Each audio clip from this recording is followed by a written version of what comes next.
Yes, please, bro. Dude, turn the camera on. Yeah, right. Yeah. We're recording right now? Let's go. Oh shit, drop the notes. Bro, yeah. Hell yeah, bro. So I haven't tried out yet, but Dude. so everyone can see what you're talking about. Yeah, alright, let's go. Shut up. Damn. Oh, Bro. Hell yeah. Oh, dude. What? On the Moon Studios, come here. The best. The best. Oh my lord. Dog, Bro. there's no gravity here. Dude, literally, like. Oh my lord. Bro, Oh. no. He balances on poles and does this like from the top, bro. Yeah. Like, Oh my lord. Hey, thank you though. big. I don't need Hennessy to get a buzz. I don't need anything new like designer drugs. Don't need Mary Jane to get. What's up, all you goons and producers? It's your boy, Nico Anthony, and as you can see, we sold our soul to the devil this week. Yeah, apparently. We're in, on the moon. We're on the moon, literally, figuratively. Anyways, very big field trip this week for this show. But as always, I mean, this is a perfect venue for being an alien. Yeah, on the moon, man. Yeah, Damien's an alien as always. Yeah. And today, man, oh boy, we've got our biggest, our best show. Yeah. I couldn't fathom. Hometown hero in Utah. They love him in Arizona. He's coming to take over the Southwest in New Mexico. Electronic pop artist Decon. What's up? Oh man, dude, this is unreal. You've really made some big things happen, and we went from Bush League to we're gonna have to try now. Yeah. Bro, I have to try, bro. Yeah. No, but yeah, everything you see today is courtesy of our wonderful guest here. We can't thank him enough for getting us in such a wild venue. Bro, these guys are killing it. And thank you guys for having me on. Like, it's amazing. We have all the thanks to give to you. Yeah, this is crazy. So, hey, just because we're in a different place don't mean we can't do Song of the Week. You already know every week we got song recommendations we throw out, and as tradition, Damien, All right, start us off. So you know how everybody makes Christmas music, right? Oh boy. All right, nobody makes Thanksgiving music. So my Song of the Week recommendation is Corday Thanksgiving. Fire song, super chill song. If you like hip hop, rap, go ahead listen to that. It gets you in the mood for Thanksgiving. It gets you in the mood to eat that turkey. Whatever you eat, whatever you do, you know. Bro, Thanksgiving music. Yeah, Thanksgiving music. That's some. Now I'm like thinking, bro. Yeah. Hey, that's a new market for you, dog. Bro, You got a corner of the. all the new music artists are coming out there. Like they try to like poke at different like angles and stuff for marketing and try to like hit different things. That's what. Yeah, that's not bad. I've never heard of that. Yeah. All right, Decon, we're gonna put you on the spot. Okay. We've been listening to you on repeat this week. Uh-oh, I'm sorry. You haven't been listening to any music? Sorry. So, what music I've been listening to? Yeah, throw us a song this week. Oh. Yeah, what we got? Like I said, what's been on repeat? What's So been what- bumping in the whip? You know, In the in the whip. Oh, bro. Okay, so my flavor of music is going all over the place Hey, because dude, I same, try dog. to, I try to add like at least like minimum like 3 new songs every week to my playlist, and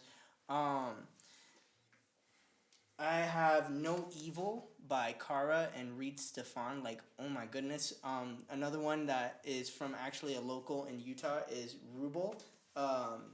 He has a song called Moments, and I've just been like bumping just a bunch of like Prince, just like When Doves Cry, just like Kiss, all that stuff. Just I'm just Yeah. We're all over the place too. Before I throw mine in, if you want to see an all over the place playlist, it's on our YouTube channel. Song of the Week picks are added every week when we drop the show. So yeah, if you want to go, literally our first song is like a rap song, and then it's 80s like one hit. Yeah, Like, and then it's like a rock song and then like country. Yeah, we have like a block of like 2 slow songs, and we get right into some like hardcore dubstep from us. so got like Skrillex, Bruce Springsteen. So anyways, Beyonce. YouTube playlist, you know where to find it. We'll update this when we drop this one. But for me, I had a song lined up, and Billie Eilish had to come and release Therefore I Am. And goddamn, dude, the thing about Billie Eilish is that she's one of those artists where, like, I want to experience some of her songs for the first time again. When I first heard Bad Guy, I was like, God damn. Yeah. And then I was like, is this song really that good? And then I realized it was overplayed on the radio. That's kind of the problem sometimes. There's some bangers out there, but, like, they get overplayed and you're just like, I mean, you know? like, a lot of the stuff, like, Phineas too, like the producer, like the mind behind a lot of that type of stuff, and they have like a whole list of different type of people that you go to, but like, bro, that is like a dangerous dynamic, both of them. They're so freaking good. Like, I can't get over. I'm addicted to them. I've been like, I heard about them like what? I didn't even start listening or hearing about her name, like ignorantly to like about like 4 years ago, and that's when I started like bumping a lot. And I just felt like really, really like at the back of the line because everybody was like, yo, Billie Eilish. Yeah. I was like, let me check this out. And I'm like, damn it, I like it. That's exactly how I felt. Yeah, no, Therefore I Am recaptured that magic of hearing, like, Bad Guy for the first time again, so I was like, all right. You music video? Yeah, dude. Yeah. Bro. That's shot on the iPhone, too. What? That's shot on the iPhone. Deadass. Yeah. Bro, I like that. That's smart. Yeah, it is. Dude. So those are your songs of the week. Good stuff all over the place as always. So we've got, we'll say a surprise for you, Decon. Yeah. Damien's got a new album coming out. We want to throw a little preview here. Yeah. Ooh. Damien, go get that set up for us, dog. We'll keep Am it I gonna rolling. be We'll talk. reviewing? Throw your. Bro, throw I'm your, like the Chef Gordon Ramsay. Oh, no. Like, production and dog, stuff like dog, that. So, he's been working on this shit for like 2 years or something like that, like give or take. Like he's been putting in the fucking hours, dog. dude, hell yeah, I can't wait. Yeah, dog. It's we'll see, dog. You ready? You ready? Here we go. Got a little nature. First off, you sing or rap? Yeah, I rap. He's a rapper. Oh, you rapper? Yeah. Okay. So this is like his beat. This is just an instrumental. Yeah. Oh, this is only instrumental? Yeah, this okay, is rap only- right now. Yeah. What? Wait. What? Wait. Why? What? Yeah. What? Yeah. Whoa. Yeah. Whoa. Yeah.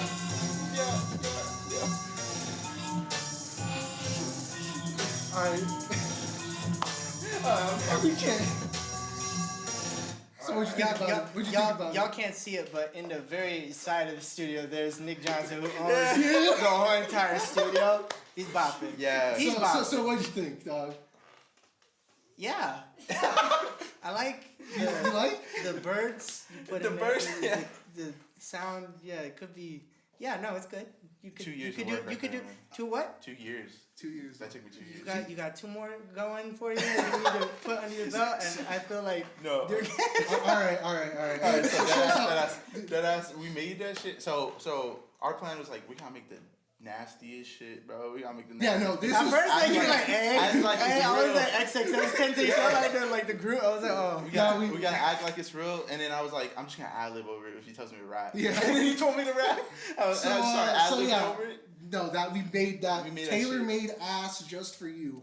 That's not gonna be on the That's album not at being all. on the album. That's I appreciate it. yeah. We just want to see how you Yeah, react. no, I wanted we- you to like we were expecting like you just be like hell no and just like get up. No. I've sat through some tormentous like studio sessions with other people that would just like bring me in as like a friend and just be like, hey yo, like listen to this, and I'm just like, I can't. I really can't. I saw trust you. You saw you're like, I want to tear into this. Yo, but I don't want to. I saw it in your With eyes. my like, homies, I'm brutal, but like Yeah. because I grew up in like that type of thing where like they're just like really honest, and it's like for example, like if I go to a studio, this dude like basically I go to him for anything with vocals or production and stuff like that because he's very honest with me. A lot of other studios and I've had experience with other producers and stuff who are just like, yo, give me my money, here you go, there you go. And there's no teamwork, and so it's like I love like the Not trashing on your beat, bro. No, trust me. It was We purpose purposely made made trash. that bad. Hey, Yeah, I'll play there could be real some shit. remixes out there that could Yeah. be better, whatever. You don't know. It could take off. Yeah, but that's how he is with me too. Cause like I've been making music for like 2 years. We'll like, just call that experimental. How Yeah, about that? exactly. It's experimental. It's B-sides, There you dog. go. You, Exactly. They don't know. You don't know. Yeah, It's- but he does the same. He trashes my shit. He's like, "Hey, Yeah. you gotta get your fucking vocals." I've been mumbling through all my stuff, and like, Yeah. he's like, Hey, yo, mumble rappers are on top of it. 21, Yeah, that's that true. new album. "Yeah." The point is, realistically, if you would have brought that to me seriously, I would. If we That shit were was- driving down the freeway, I'd leave the car. Bro, No. like, I've seen artists that just don't make sense that just get signed and get blown up, and some of their music, I'm just like, How? Yeah, that's just okay, That's facts. I see you. But it's Yeah, just like, Yeah. But no, we gave you the SoundCloud treatment there. That's like the, hey, bro, you know, this is the most This is the hard fire shit I made, bro. look at my mixtape. I Here's put my it- CD. yeah. Like inside a Walmart. Yeah, shit up. Oh shit, man. Well, I'm happy you didn't walk out. We'll Yeah, put it that me way. too. Yeah, I'm comfortable. So if you like that song will be on the album. I'm It's sorry, not gonna be on the album, I'm sorry. but he's got his stems. He's finishing the last of finishing it. it up right Dude, now. let me try to touch it up. Let me try I to mean, touch yeah, it up. yeah. Well, we'll show more of it off soon. Yeah. Not that. That's Not that trash shit that we Yeah. just made. Well, to be fair, for the observant viewers, our first episode, I believe our fourth episode with Joe Pollock, we Yeah. had some of his music Yeah, as an some intro, of my outro. unreleased music. So if you like some of that, that'll be on the album. Yeah. Oh, y'all had some real stuff and you're holding that on me? Yeah. Yeah, no, we're like- totally fucking with you. Yeah, I have like an actual album that's like mastered, mixed, and all that shit. Yeah, And no. This is like the most on mix shit. Okay, I was like, bro, I got you the professional. Yeah. You gotta show me the word. Hey, hold that on me, damn. Yeah, no. No, yeah, we got you. We got you. No, we're coming to fuck with you. But I do fuck with what's coming out next week while we're gone on break. So as much as I want to be in this studio every week, we got Thanksgiving, we got finals. So we're going to be taking a 2-week break from filming after the show. And I think this is the best way to go out with a bang, Oh, honestly. But while we're gone, next week during Thanksgiving week, November 26th, Two Man Embassy has a new release they've been teasing yeah. on their Bro. on their Instagram stories. I love that. My dude, one of the members was like doing a video and he's like, yeah, I'm gonna play you a preview of the album, and he plays it and he's playing all 6 songs at the same time. And it's just like jumbled like They just get so excited. They're like, let me show you. It's just like that. How yeah, long he, is did, it? he totally fucked with all his audience too. So hey, shout out, that was a good move. I fuck with that. It's almost like showing Decon an ass beat live on camera, you know. November 27th, last week's guest, the Red Panda we were on, when we talked about Yeah. this. So if you missed that episode, go check it out. Timeless Trilogy. We're gonna be seeing some new remixes from him coming out. I'm excited for that one. I know you've been Bro, he's got some correspondence good. with him. He's- Bro, he's he got got some good shit, some bro. good stuff that he showed me last week. Yeah. Y'all ain't ready. Yeah, I'm not. Y'all are not ready. He, I love him. we'll leak this. We're in a big studio, so we'll get some drama going. He said first time he met you, your review wasn't so sparkling. Oh, that's right. about Yeah. his music. Bro, I was playing Fortnite. Yeah, that's right. I was playing Fortnite, and he texted me, and I was about to like start spreading my name over here and start I wanted to know who was in the area. Yeah. So I was like, okay, I'm gonna reach out to just a crap ton of artists and Anybody. in town. I'm gonna see who responds. He was one of the first kids to respond. He just like that, and he just turned up and he was like, hey, let's get on a phone call. Let's try to discuss some of the things. And if anybody that has worked with me or met with me or done anything like that, they know that I just go on tangents with ideas and stuff Studio knows. He's just like, oh hell yeah, bro, I can't get him to shut up. He's like, but I go on tangents and I just shoot off a million ideas and things that I see that could go well, especially with people that have talent and can go, because there's no, the best way to put it is that I love more than making music, performing on stage in front of thousands, working with other big people, it's seeing people that you've helped get to a certain point. And so basically like he was just like really really like dope, and I called him up and I was like, hey yo, and he was just talking to me and he was like trying to get me to respond, and we were like talking about ideas, but I was like mute for like 30 seconds, and he's like, you still there? I'm like, I'm sorry, I'm like playing, and I'm like, and he's like, you're playing what? Do you want me to call you back? I'm like, no, it's okay, just like stay on the line. And I was just, oh bro, I felt so bad. Yeah. I should have just hung up and Well, just like called him at a better time. He was but- hot off a big performance at UNM, so I'm happy you're linking up with him now. Bro, you shouldn't have slept on him. No, No, okay, you're not anymore. Dude, We're not dude, I knew anymore. it from We're day not one that either. kid had something, because like he literally like the way he is so multi-talented too. It's like one of the biggest things right now that I'm seeing that a lot of music artists are doing is that it's not only just creating music, you have to also market, you also have to like go book your own things, you have to go be social, connecting, doing all the crazy stuff on social media and everything. You have to be the full package. Yeah. He is a full package. Yes, He is a very full package and more. And a Okay. lot of art, and like I'm seeing I'm 23 years old, he's on.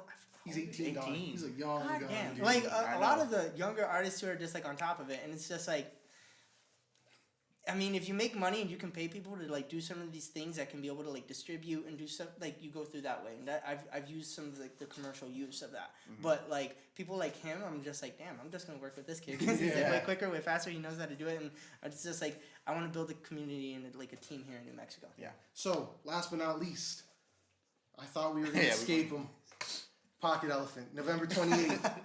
The Distressor EP. He says it's going to be some nasty stuff. We talk about that man every week. Bro, It's I just found out about him. Yeah. Like I've been listening. I DM'd him. He DM'd me back. Like, bro, he's Yeah. onto something really really good. Like I Yeah. love some of the stuff that he's doing. So, 3 releases, 3 consecutive days next week. You're not going to want to miss that. Pre-save all that stuff. Well, we're excited, man. It's a new. Next week's gonna be a good one for New Mexico music. But anyways, our camera's already dead here, so we're gonna take a break. Oh, perfect. Okay. All right. Yeah. So, let's get into the meat and potatoes of today's episode. The man, the myth, the legend, right here. Oh, I've already no. used that one. No. Hey, at least in Utah, man. In Utah, yeah, sure. Did you ever try out for the Mormon Tabernacle Choir? Bro, I really wanted to. Like every good, All the good Mormons up there, all the all missionaries. good Mormons, dog.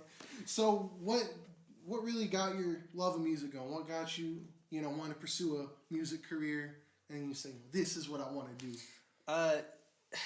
The first introduction for my passion of music was Warped Tour, which was the Vans and Journeys, like the shoe brand. And I snuck out of school. I was just having a bad day, and my friends over in one of my class, like these 2 seniors while I was a freshman, they were like, bro, you're not having it today, are you? I'm like, no. They're like, well, we're about to ditch school. Like, you want to join us? I'm like, where? They're like, don't worry about it. Come.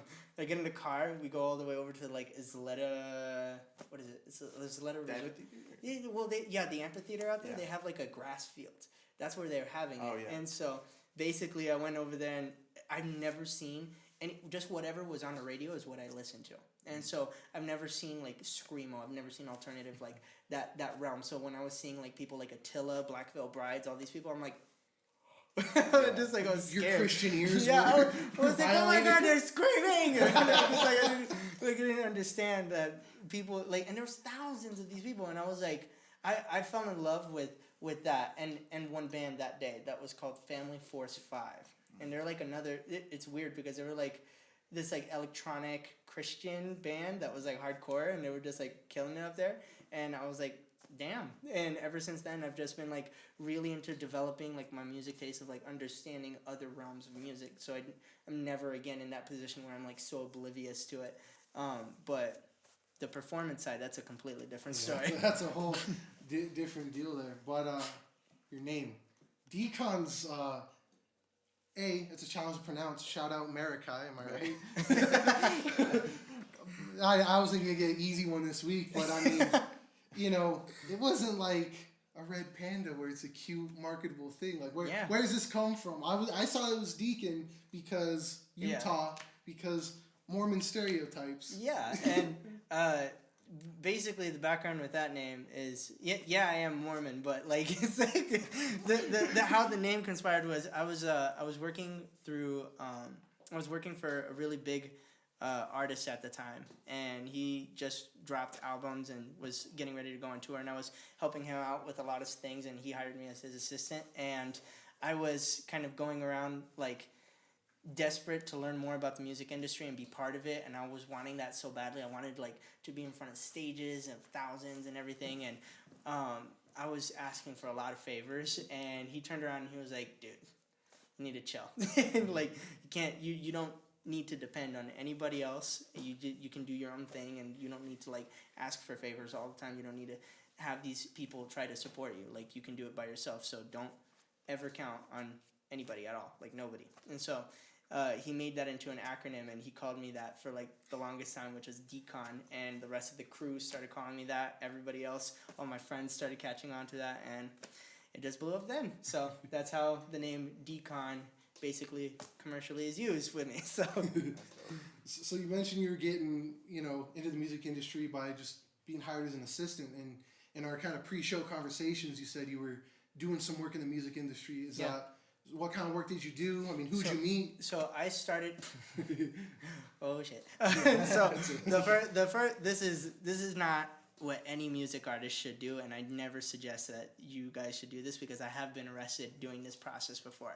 Shout out Paramore. But what happened was I basically moved to Utah. I was going to this really awesome university, and there was this. I was living like right across the street at this apartment complex, and basically I went to the school, and they gave me a tour like for orientation, and they were showing me all the buildings, all the different classes, all the stuff, the business school, the science building, everything, and we came across the arena, and I was like, yo, what happens in here? And then she's like, the orientation person, she was like, yo, this is where like we have all of our basketball games, our concerts, our events for student activities. I was like, concerts? She's like, yeah. Like, we just had, like, Wiz Khalifa, like, pull through. We had Maroon 5. We had all these, like, really big names. And I'm like, this happens, like, within 1,000 feet of where I'm living? And then she's like, yeah. So the very next day, my parents, like, leave me. They're like, good luck at college. And then I basically went straight into that venue and the arena. And I was like, yo, I want a job here. Because my thought process is, I'm like, I can't afford these tickets. I'm going to, like, try to sneak in. And basically... they looked at me, they were like, you're on crack. We don't know who you are. And I was like, anything. I will, like, pick up trash, clean the bathrooms, lick the floors for free. Like, just let me work here. They're like, fine, okay, whatever. And then I was working there for months, just picking up trash, doing just stupid volunteer work. And finally, we got a concert, and it was with a music artist, or a music group by the name of Panic at the Disco. And so I was like, okay, I'm only allowed to pick up trash, and I have like the uniform for the arena, all the staff that pick up trash and do all that. But I know enough of all the exits, all the alleys, all the secret areas of this venue and of this place that I'm gonna try to sneak in and try to hang out backstage with a music artist. That was my goal. And so I knew nothing about what I was gonna deal with, but I was looking at YouTube videos that Panic at the Disco during their tour. They were releasing a vlog of every city that they were hitting, and I was seeing like management in the background. I was seeing like technicians. I was seeing all of the faces that were basically on their team and what they look like, what they dress like, and everything. I was like, okay, I can get the boots, I can get the black pants, I can get the black shirt, I can get the walkie-talkie. I can look exactly like these people, and that's what I did. And I showed up at 6 o'clock in the morning at a venue up there, and or at the arena, and ready for the semi-trucks to pull in. And the first thing I did was I was like, okay, who's in charge of all the equipment? Oh, that's we're gonna use the name David. David, that's in charge of David's like in charge of all the stuff up there. And so I'm like, okay, hey David, I'm like Danny. Let's like I'm the assistant that the arena like hands over to you guys, so you guys have an extra hand. I'm like your point of contact. If you need anything, just hit me up. Bullshit. Bullshit. But in a way, I knew everything about the arena. So basically, he didn't even like question it. He was like, extra hand? Hell yeah. And so I was helping unload a bunch of stuff. I was like I was like freaking out because I'm like, oh my gosh, I'm unloading equipment for Panic at the Disco. Like I'm just like setting up all the LED walls, all the craziness there. And then I asked David, I was like, who's in charge of the tour? Like, I knew what he looked like because I saw him in the videos. And he was like, we're gonna use the name Brad. And he was like, oh, that's Brad. And so I was like, okay, cool. He's like, yeah, Brad has been like, just running around, running operations, getting sick. And he's sick like this week and whatever, but he's like somewhere around here. So I'm like, okay, that's the person that I do not want to get in contact with or don't want to see, because the tour manager knows every face and every person because he's personally hired them. So he knows who's on his roster. And I go in and basically we set up finishing everything up, and I start walking around and start Snapchatting and taking videos of everything, which I shouldn't have. And basically this dude, I hear like right behind me, he's like, hey, the same dude that I did not want to bump into. It was the dude. He was like, who are you? I'm like, hi, hey dude, how you been, man? I haven't seen you in a while, Brad. He's like, who are you? I'm like, I'm Danny. I'm on David's team. He's like, what? I'm like, I'm on David's team, helping the techs, like setting up everything. And he's like, are you sure? I'm like, yeah. He's over to him. He's like, yo, have you been working with this brown kid? Like, he's like, yeah, Danny, I've been working with him all morning. He's like, he looks over at me so confused. He's like, I'm so sorry. It's just been a hell of a week. I don't recognize you. I'm so sorry about that. I was like, it's okay. I'll see you later. I'm trying to like walk away from him. And then he's like, wait. Where's your tour badge?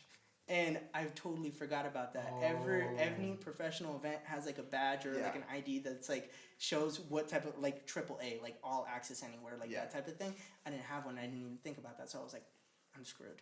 I was like, I forgot mine again. I lost it. I have the crew helping me I was like unloading boxes and must have like got knocked off. Sorry, dude. And then he was like looking at me really hard and he was like, it's okay. It happens to me all the time. And so he was like, he takes me, all the badges and all the stuff is on the tour bus. So he goes, that's where the band is and everything. And I start looking and I'm like face to face with Brendan Urie. I'm face to face with all the other artists. I'm like, hey guys. They're like, hey, what's up?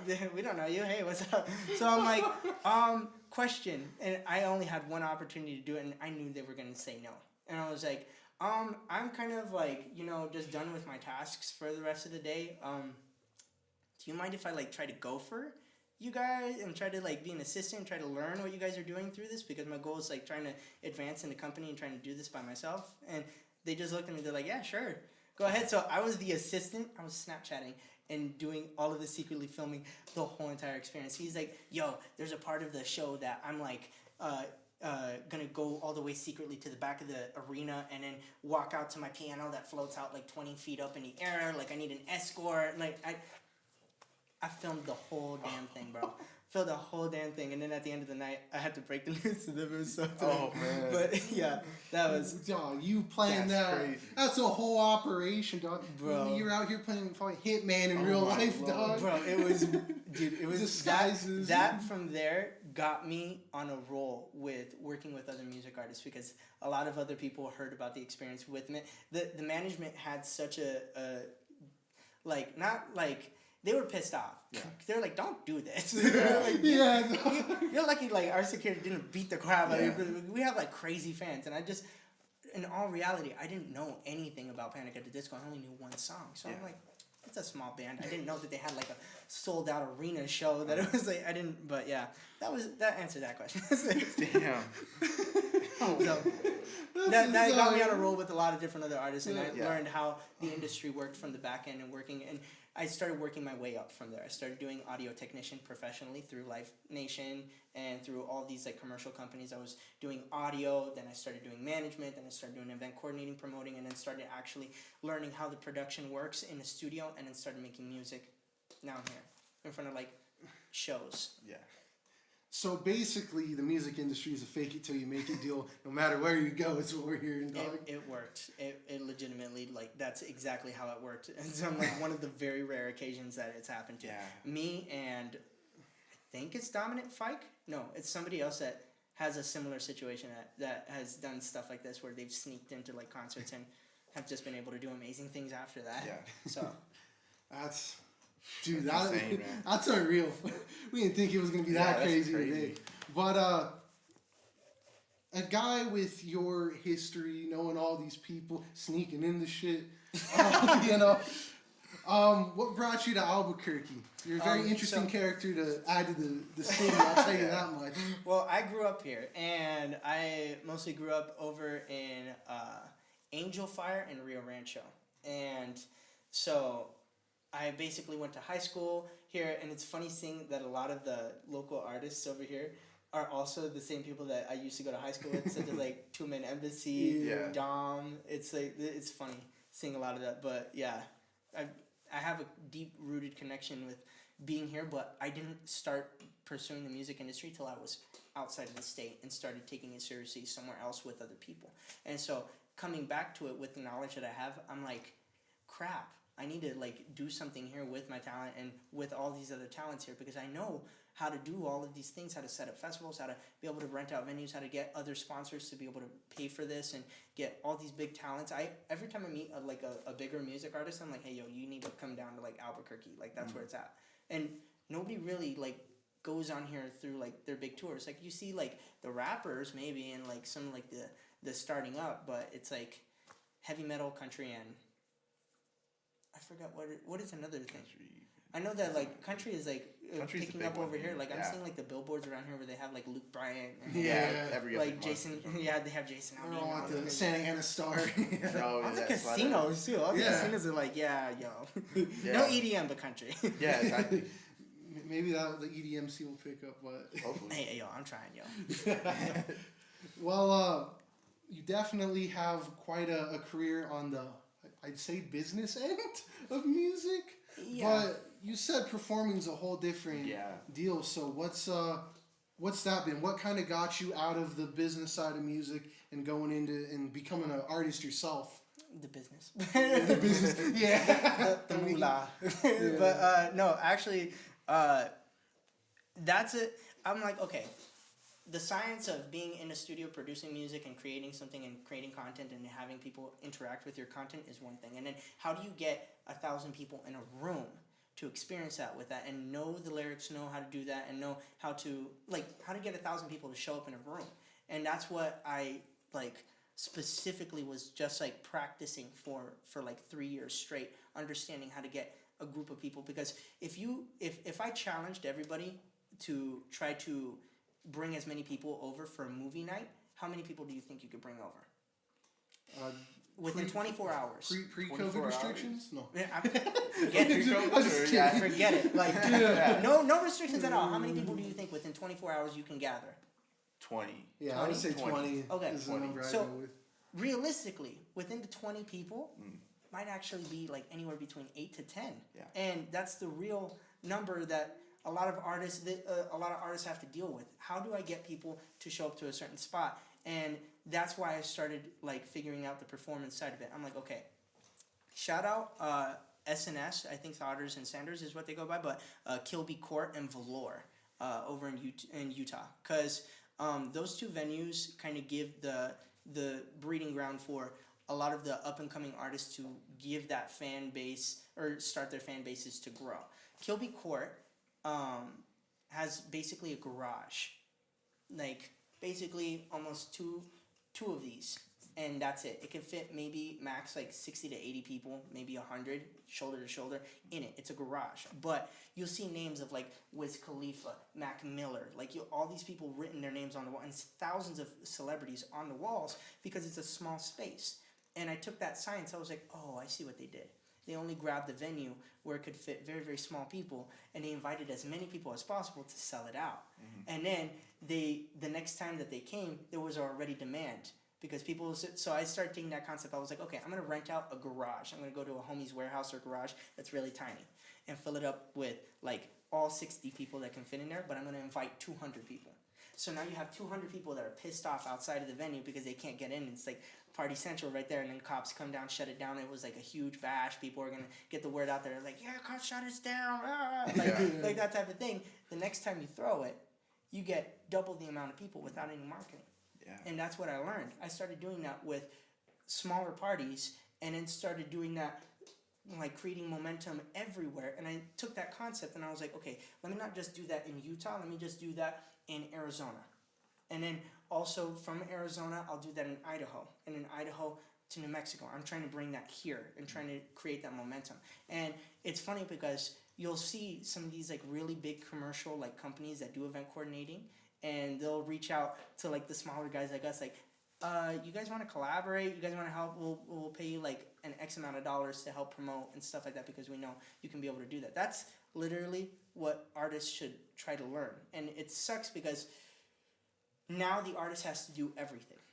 And there's nothing wrong with that. Like I said about like the Red Panda, he's doing marketing, he's doing everything. Like it's also on that side. You have to understand the marketing and the physical. Like my girlfriend hates when I have like an event planning because I'm like, okay, I'm gonna go door to door, knocking door to door, and start. That's a Mormon tactic right there, bro. The missionaries have it on lock, bro. I know what they're doing. Shout out Mormons. But no, seriously, like it's those little things that nobody really thinks about, and then you have to go do it, and then you're like, oh crap. And it's true. I started doing that enough myself that I started working with other event coordinators and people that were throwing parties, and I'm like, hey, yo, let me work with you. Let me show you some of the techniques that I have. Let me work with something that you already have. Let's try to collaborate where I'm just like, hey, let's do like an event where I will do a free performance, and then you guys let me on stage in front of your 1,000, and then we'll switch off with marketing and stuff like that. And so that's how it was with me with events and stuff, how I got to the point where I was having thousands of people showing up in front of my stage. Wow, yeah, that's crazy. All right, Decon. So you've shared a lot of wild stuff, dog. Sorry. I apologize. I warned you. Dog, this has been crazy. Dude, sneaking into shit. You've been just all this stuff, but I think we gotta talk about the crazy shit in your performance career. Yeah. Now I know the big highlight for you has to be opening for G-Eazy. Yeah, that's one of my big ones up there. What was that experience like for you? That was really, really new to me because opening for artists. So around that, this happened in February. Yeah, and basically, I'm so used to like throwing my own parties and doing my own concerts with other groups of people that are not at such a commercial level, but I've done it before with other commercial artists such as like Black Tiger Sex Machine, Neon Trees. It's like these other bigger bands and stuff, but mostly those have been at like music festivals with like these big stages and thousands of people.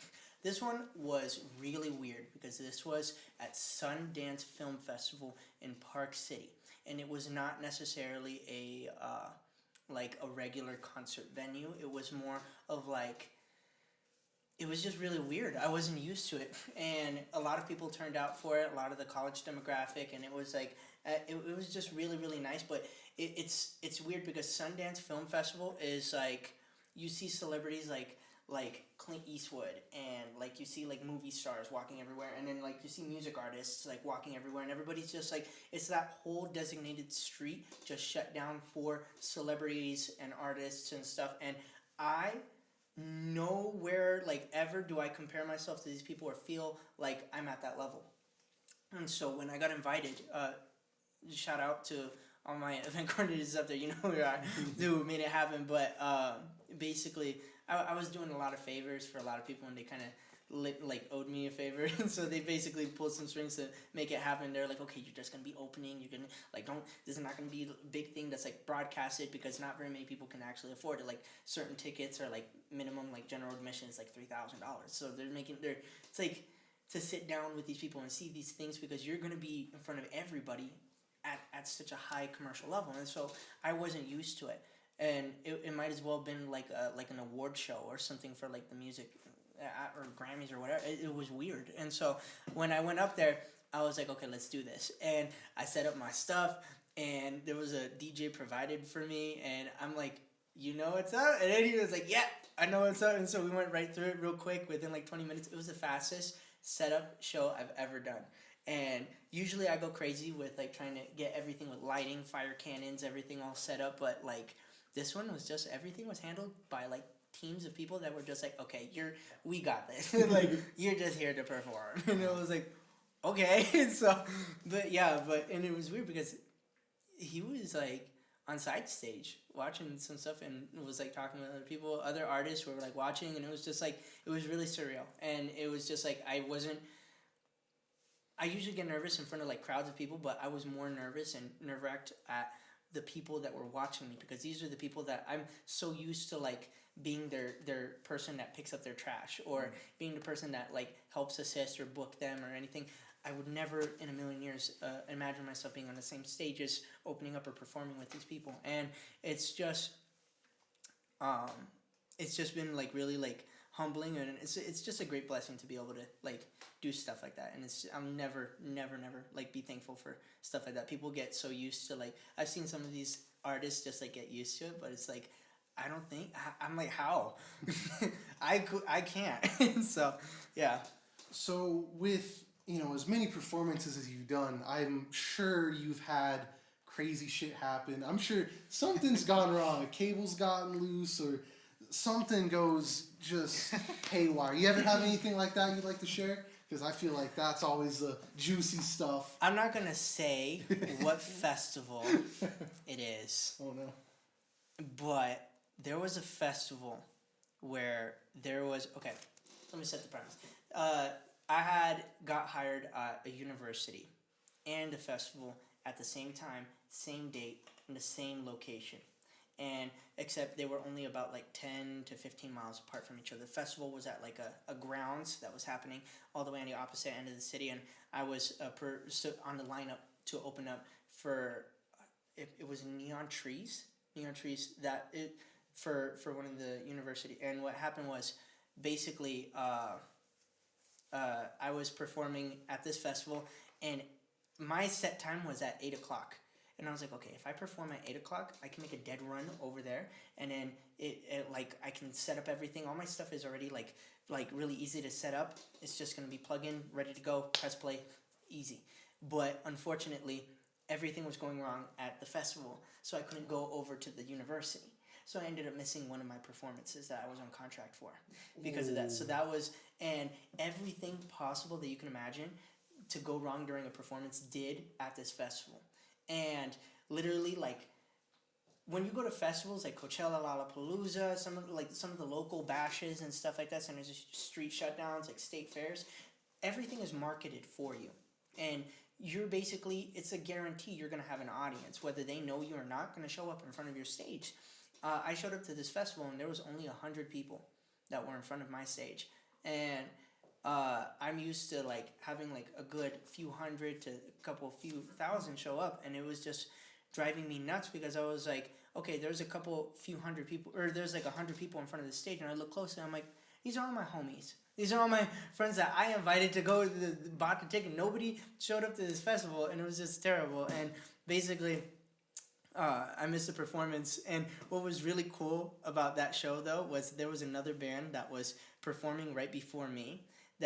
Shout out to Noble Bodies, because there's a drummer for Neon Trees that is named Elaine Bradley, and she is also the drummer for these two bands. So she was in the same predicament.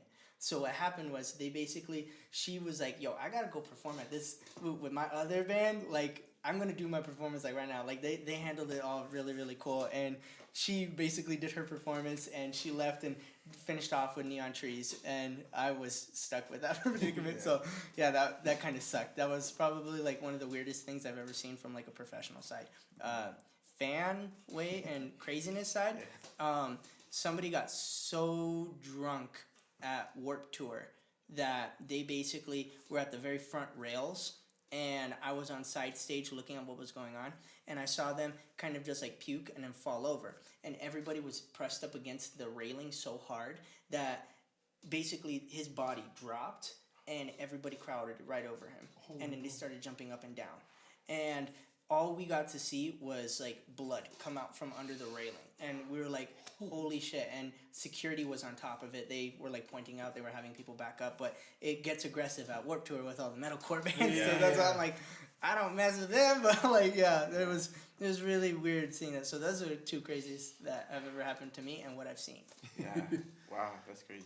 What about just on the road in your travels? I mean, I'm sure, or is it mellow travels when you?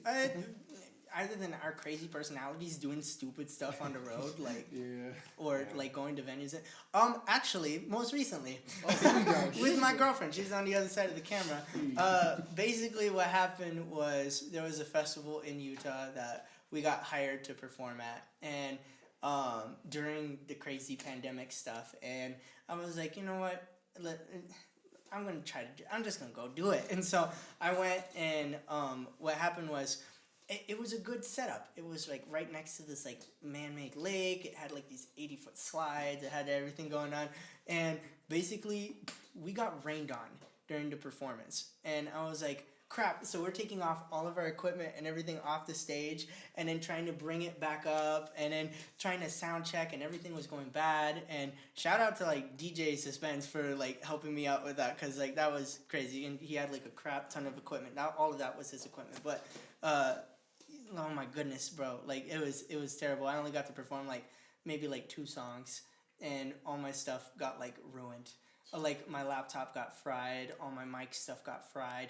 Like over like I would say like $3,000 worth of equipment got just, and so yeah, that was fun. That's what's happened on the road too. So I've had some stuff like that. I'd cry. I did. Oh, Yeah. She saw it. My girlfriend saw me like cry basically and freak out in the car after the performance. I just literally we both go to my vehicle out on the edge of the parking lot, and I'm just like, I just literally shut my eyes and just like roll back my seat, and I'm just like, the hell with this. And she was so supportive. I love her. So. Oh man, that's wild. So I'm sure you've had many late nights. Just performing. Dude, just late nights right now. Yeah, I stay until like 4 in the morning. Well, not like staying up, but no, I'm talking about in your performance career. I mean, sad boy hours happens to everyone. Oh, bro, you know? dude. With the late night type of stuff, dude. I fully am impressed with everything with the music industry and the people that do event coordinating and do all the setup and all the audio and technique. All the people that run the venue to make it happen, set up and take down. And I've been part of those crews that have done it all the way to like, we start at like 8 o'clock in the morning, and then we don't get finished with takedown till like 7 in the morning the next day. Yeah. And it is absolutely ridiculous how they do it. Like Ariana Grande's team and stuff that I've seen how they've set up stuff in arenas, and they're like they have a team of 30 people. I used to be part of a team of just 3 people, which it was just me and just this Hispanic dude and his sons, where we were just like set up equipment, go crazy, and we wouldn't get done till like 5, 6 in the morning. And we did that for a lot of different events, for concerts, parties, quinceañeras. We did the whole shebang, and it was just like, I give it to those people. Those people work hard. Yeah. Well, on the topic of late nights, what is your favorite late night food? Whether it be Taco Bell. Keep quick on the draw. Didn't even have to elaborate. Taco Bell and no, there's really not very much that I go to late night ever. Like I've tried going to McDonald's, but it just doesn't hit the same. What about Whataburger? Whataburger's my go-to. I have don't hate me. I have not really had Whataburger. Ooh, you just signed a death warrant in the state of Texas. Well, here's the thing. Like I see it. I want to, but I can't muster up the need to like go. I see the commercials. And I'm like, grilled cheese, really? Like just like, I'm like, nah. Yeah. You're lucky we're not in Texas, man. I'll probably just get here is fine. Here people are like, come on, come over to Austin. Come over. You have Whataburger partner. You're failing in this town. Just get clicked by like a whole group of rednecks. Just for damn. Yeah, it's crazy out here, man. But before we get going here, you got anything in the pipeline that you care to share with the audience? Anything? How much time you got? No, basically I don't know like what the plug? studio saying. No. like plug? Just if you got any new EPs, you know. I am working on releasing the song that you guys kind of just heard right over on the other side of the studio. Yeah. That song we're fixing and mixing up right now to try to release that. Is going to be the next project. Yeah, basically we have 3 songs in the works. I have something with Red Panda going on right now for his EP. I have something with Jay Scribe, who is over here, legend over here in the 505. Yeah. And I have something with On the Moon Studios over here, kind of doing my own thing. So I have projects everywhere that are going to be released here like within the first beginning of 2021. So I'm super excited. And so where can we stream all that stuff? Everywhere. Yeah. Like everywhere. Oh, I am on all platforms. iHeartRadio. I'm on Spotify, iTunes, Music, Instagram. You can find my little songs and put it in the background of your TikToks, whatever you want to do. You can literally look me up. You ever consider OnlyFans? OnlyFans, absolutely.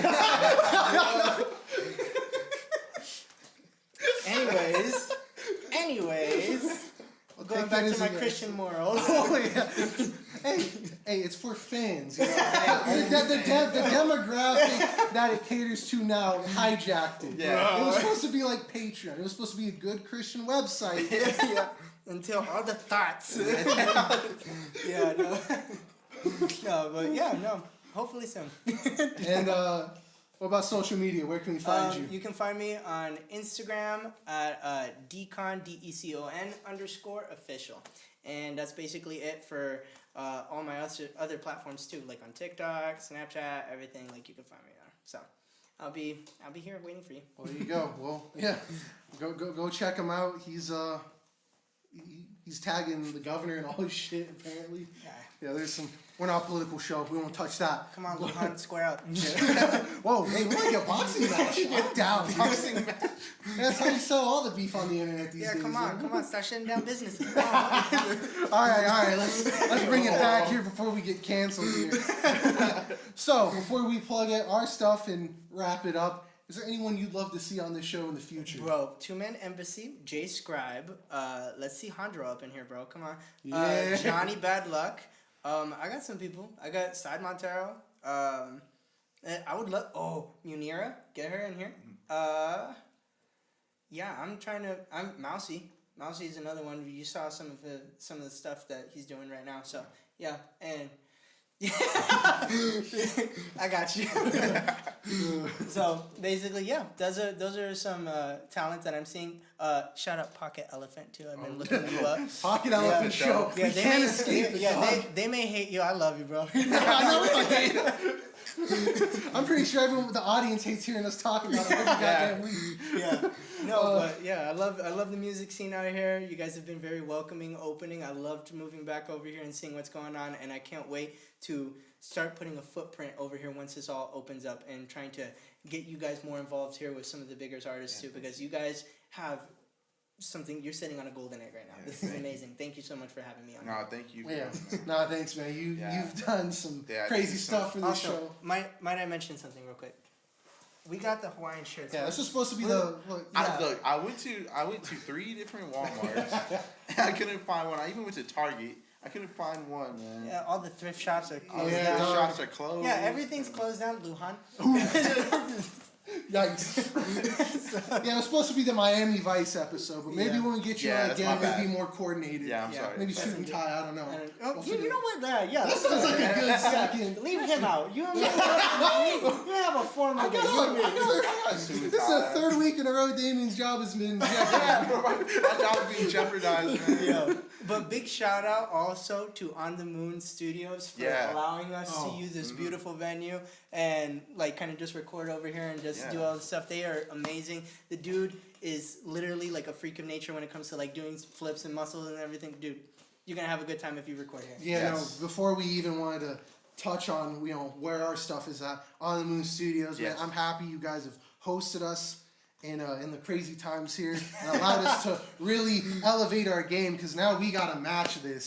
And I don't know how we're gonna do it, but we're gonna make it happen. Do it on a rooftop or like do it like just put it in weird places. Yeah. Let's see what the next music artist like puts it in a weird place. Well, On the Moon Studios, the man in the booth, god dang, you are doing wonders for us today. This is a huge milestone for the show, and we're so excited to have this opportunity to do such an amazing show before we go out on break. We're going out with a bang, and I'm really happy about this one.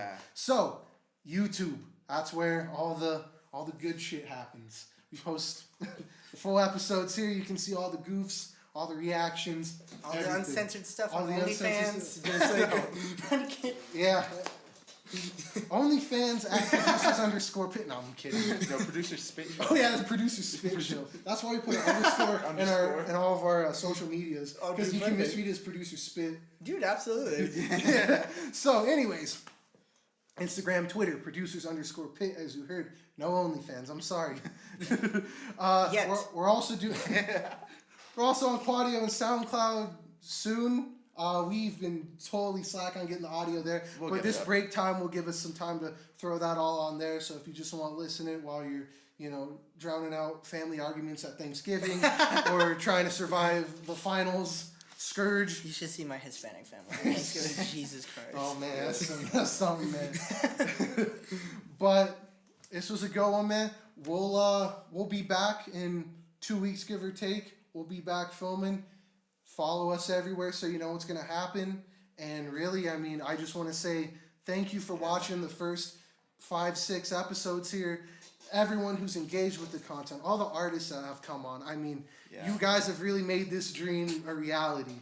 And, honestly, we wouldn't be here without people who followed us, the 5 artists, the 4 guests. You're an artist too. We'll say 5. You gotta count them. Okay, let's work on that beat first. Let's work on that intro beat before we keep going. Okay? No. You'll hear the real stuff. Yeah. Either way, for everyone that's been part of the show in any way, whether you've watched it, you've been part of it, you've shared our content, thank you. Yeah, Dev, thank you. Our intern behind the scenes. Dude, get over here. Get over here. Here. This is your second appearance, and we said we were going to fire you for not showing up, dog. But you've been doing work behind the camera today. So, everybody, thank you. Yeah, thank you, man. This has been a great exclamation point for the first 6 episodes of the show. And for myself, for Damien's an alien, for Dev the intern, for Decon, for all of Albuquerque, New Mexico, this is the Producer's Pit signing off. We'll see you soon. Peace out. Tracks are the fattest, you know my girl is the baddest. And you think that you had it well, in the matter of fact, I'm just trying to chase these dollars. Please control and love your daughters. Por favor, they know me, I'm a suit, the flow is getting hotter. I'm the best of the best, question me, I'm an ace at test. Take it up, nothing less, forget the rest. They think I'm moving fast, but I'm the